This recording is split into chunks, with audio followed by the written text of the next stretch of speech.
The moon shadowed and lit the gargoyles of Notre Dame. Does it make sense, Tom? Sure. All the old gods, all the old dreams, all the old nightmares, all the old ideas with nothing to do, out of work. We gave them work. We called them here. And here they will remain for centuries, right? Right. I wouldn't mind living here.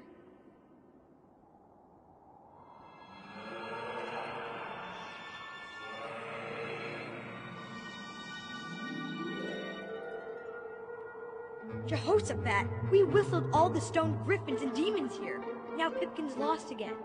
I was thinking, why can't we whistle him? Boys, look around. He's still here. Where? What? Sounds like it was over the side of the parapet. Look and find, lads. Hide and seek. Is he with all the stone creatures?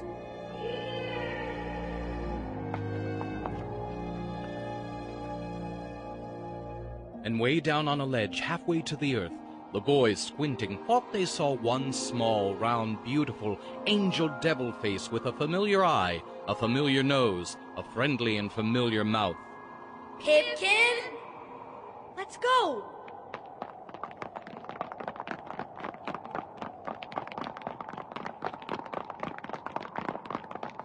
Turn here!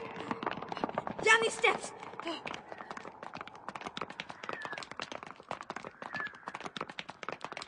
They ran down stairways along dark corridors until they reached a ledge. Stop! Here! Far out there on the windy air, above a very narrow walkway indeed, was that small face, lovely among so much ugliness. Look, there's Pip. He's a stone statue, just like the gargoyles. How do we get over to him? Only one way. The ledge. I'll go first.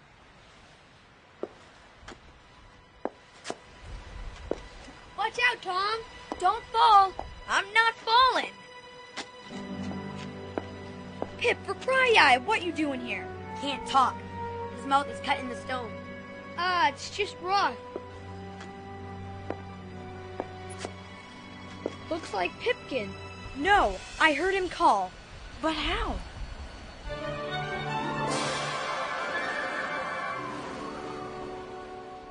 What's that? The wind. It's going in the ears of the gargoyles and out the mouths. Sounds scary. Like they're talking.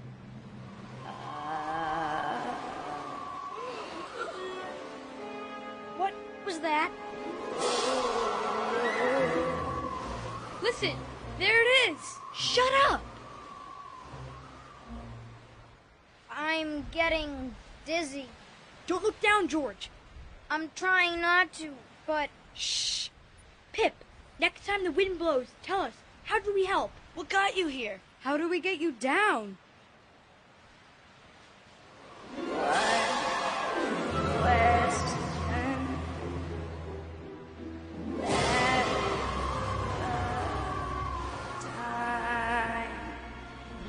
One question at a time. That's Pip, all right. Okay, what are you doing up here? Been so many places in just a few hours. Speak up, Pip. The wind is gone. You can only talk when the wind blows through the stone.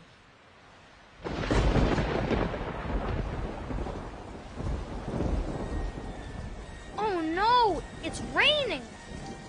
And this was best of all, for the raindrops ran cold in Pipkin's stone ears, and out along his nose, and fountained from his marble mouth, so that he began to utter syllables in liquid tongues, with clear, cold rainwater words. Hey, this is better. You should have seen where I've been. Gosh, I was buried for a mummy. I was trapped in a dog. We guessed that was you, Pipkin. And now here, gosh, golly, funny, strange. Inside this rock with all these devils and demons for pals. And 10 minutes from now, who knows where I'll be? Higher up are very deep.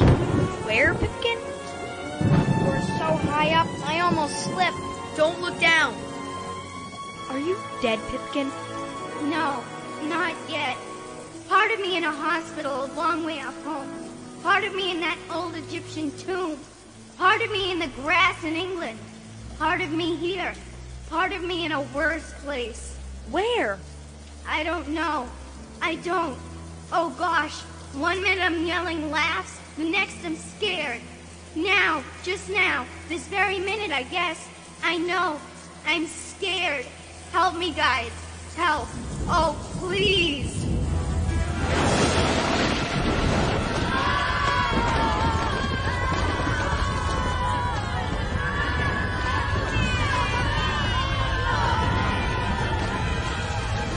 The entire cathedral shook.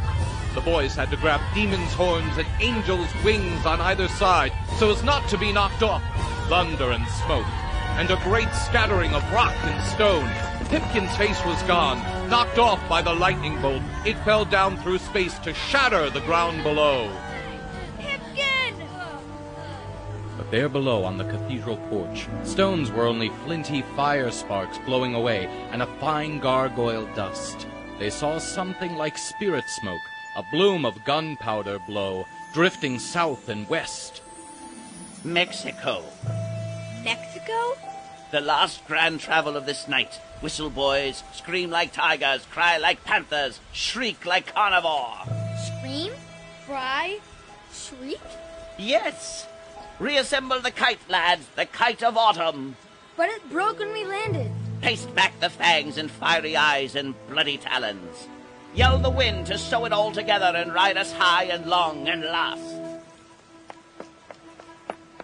Moundshroud ran along the ledge like someone racketing a picket fence.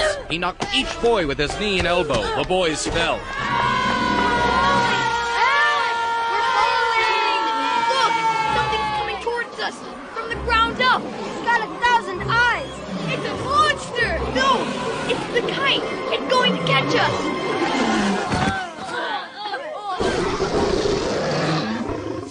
We're not moving. We're suspended in the air.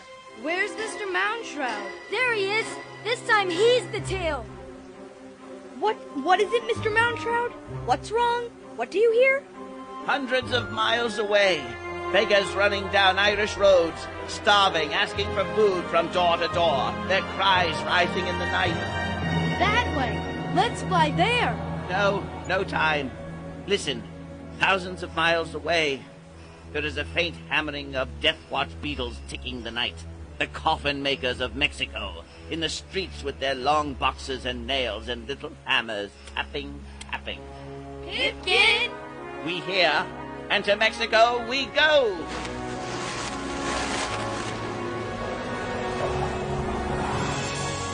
The autumn kite boomed them away on a 1,000-foot tidal wave of wind.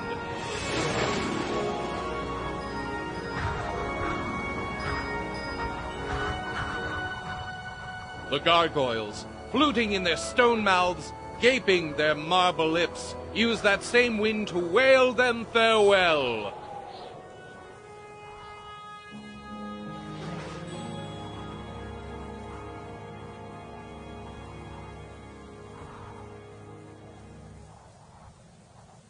They hung above Mexico.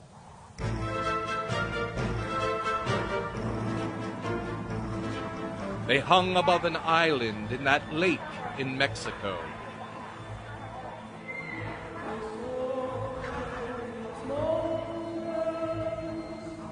A long way off across the dark borders of land, in the United States, packs of children, mobs of dogs ran laughing, barking, knocking from door to door, their hands full of sweet bags of treasure, wild with joy on Halloween night. But here. Here what? Oh, why here? And down through all of South America. Yes, south.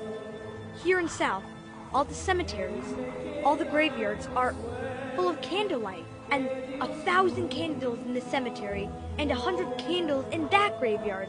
10,000 small flickering lights farther on 100 miles, 5,000 miles down to the very tip of Argentina.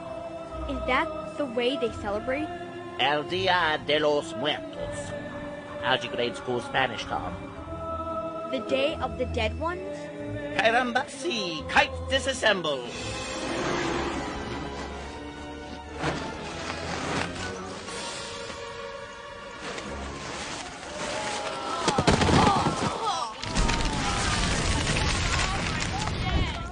The kite flew apart. Where are we? In the town. But it's deserted. Where is everyone? Over here. This way. The graveyard.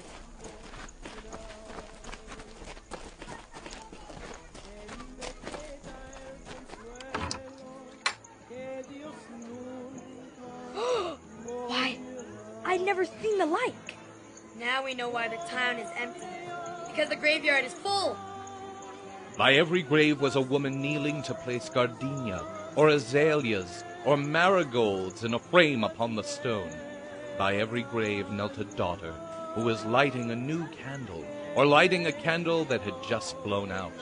By every grave was a quiet boy, with bright brown eyes, and in one hand a small papier-mâché funeral parade, glued to a shingle, and in the other hand a papier-mâché skeleton head which rattled with rice or nuts inside.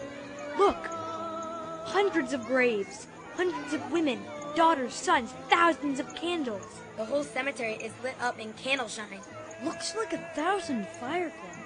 Boy, at home we never go to the graveyard, except maybe Memorial Day, once a year, and then at high noon, full sun, no fun. Now this is fun. Sure. Mexican Halloweens are better than ours. Better and still better. Huevos. Huevos de los muertos. Huevos de los muertos. What's he saying?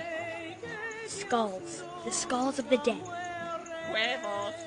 Huevos de los muertos. Here comes a man selling those candy skulls. He's hunchback. Skulls. Sweet sugar skulls. The skulls of the dead ones. No, not hunched. A whole load of skulls on his back. Sweet skulls. Sweet white crystal sugar candy skulls. He's got candy skulls. And they have names on them. Names, names. Tell me your names. I give you your skull. Tom. Here you are. Tom. Ralph? Catch. Henry Hank. Yes. Fred. George. Hackles. JJ. Wally. Thanks. Your name on the snow-white sweet skull. You hurry down the street. You buy from the piled high white hills in the square. Buy and eat. Chew your name. What a treat. Is it poison? Would you guess? Such happiness, such joy, as each boy dines in darkness, makes a meal of the night. What delight! Snap a bite. Go ahead, munch that fine candy head.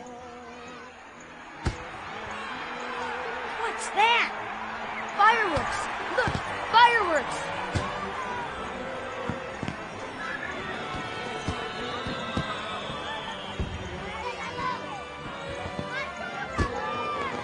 Oh, this is the best Halloween of all. Never in all their wild travels had so much happened to be seen, smelled, touched. In every alley and door and window were mounds of sugar skulls with beautiful names. From every alley came the tap-tap of death-watch beetle coffin makers, nailing, hammering, tapping coffin lids like wooden drums in the night. Wherever the boys looked were the miniature acrobats, trapeze performers, jugglers, tumblers, but all were skeletons, hand to hand, bony shoulder to shoulder, and all small enough for you to carry in your fingers. Strange. What? Up in Illinois, we've forgotten what it's all about. I mean, the dead. Up in our town tonight, heck, they're forgotten. Nobody remembers. Nobody cares. Nobody goes to sit and talk to them. Boy, that's lonely. That's really sad. But here, why shucks. It's both happy and sad. It's all firecrackers and skeleton toys down here in the plaza. And up in that graveyard now are all the Mexican dead folks, with the families visiting the flowers and candles. I mean, it's almost like Thanksgiving, huh? And everyone sat down to dinner.